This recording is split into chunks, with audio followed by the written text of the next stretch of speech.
और अब बात अखिलेश के अर्जुन पर केशव के सुदर्शन की, क्योंकि समाजवादी पार्टी ने जो गठबंधन बनाया था उसमें हार के बाद गांठ पड़ने लगी है और अब गठबंधन के साथी एक दूसरे पर हार का ठीकरा फोड़ रहे हैं। ऐसा ही एक आरोप महानदल के केशव देव मौर्य ने स्वामी प्रसाद मौर्य पर लगाया है। केशव देव मौर्य की माने तो स्वामी के आने से पूरी रणनीति गड़बड़ा गई, लेकिन हैरान करने वाली बात तो यह है कि इस पर अखिलेश यादव का अभी तक कोई जवाब नहीं आया है।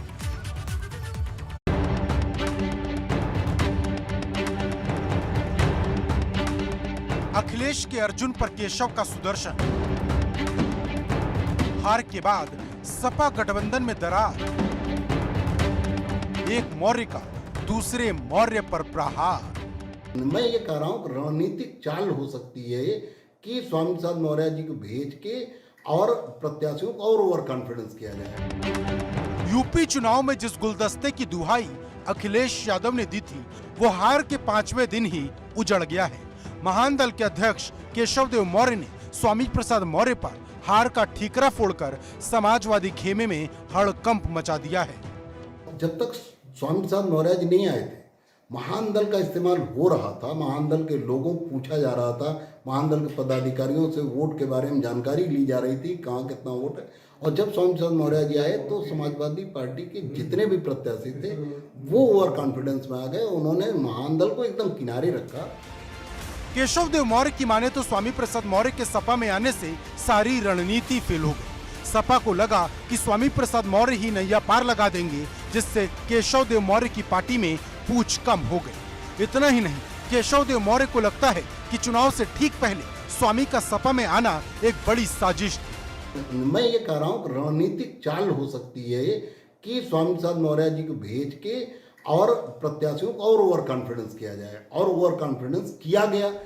केशव देव मौर्य ने स्वामी प्रसाद मौर्य पर यह आरोप ऐसे वक्त में लगाया जब समाजवादी पार्टी ठीक से अपनी हार का आकलन तक नहीं कर पाई है, और उससे पहले उसके सहयोगी जिस तरह से बोल रहे हैं उससे कई सवाल खड़े हो गए। चुनाव में मिली हार के बाद समाजवादी पार्टी के गठबंधन में अब जो गांठें हैं वो खुलकर सामने आ रही हैं।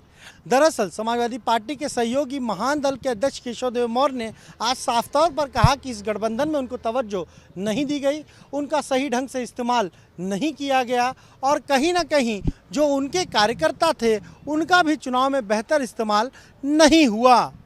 उनका ये भी कहना है कि अगर इसी तरीके की स्थिति रही, उनको सम्मान नहीं दिया गया, तो वो आगे अन्य विकल्पों पर भी विचार कर सकते हैं।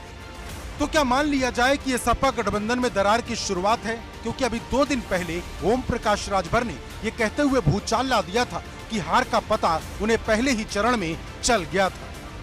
जब तक गिनती न हो जाए तब तक कैसे मान लें? समझ गए थे कि नहीं, मानना तो अलग बात है, लेकिन समझ गए थे कि नहीं? समझ में तो हमको पहले चरण में ही आ गया था, लेकिन हम कैसे कहना शुरू कर दें?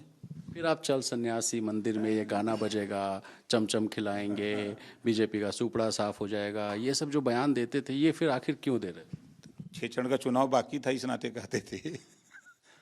चुनाव के वोटिंग के पहले तक, काउंटिंग के पहले तक बहुत सी चीजें कही जाती हैं, बोली जाती हैं। वैसे चुनावी रणभूमि में स्वामी प्रसाद मौर्य और केशव देव मौर्य दोनों ही फेल रहे। जहां स्वामी प्रसाद मौर्य फाजिल नगर सीट से चुनाव हार गए, वहीं केशव देव मौर्य की पत्नी और बेटे भी चुनाव हार गए। मतलब दोनों मौर्य में से कोई भी साइकिल की रफ्तार नहीं बढ़ा पाया। लेकिन मुद्दे की बात यह है कि अभी तक अखिलेश यादव ने स्वामी प्रसाद मौर्य को लेकर कुछ भी नहीं कहा। ऐसे में सबकी निगाहें 21 मार्च को होने वाली बैठक पर टिकी हैं, जिसमें भविष्य की रणनीति के साथ साथ गठबंधन का भी भविष्य तय हो जाएगा। लखनऊ से अनुभव शुक्ला के साथ ब्यूरो रिपोर्ट, एबीपी गंगा।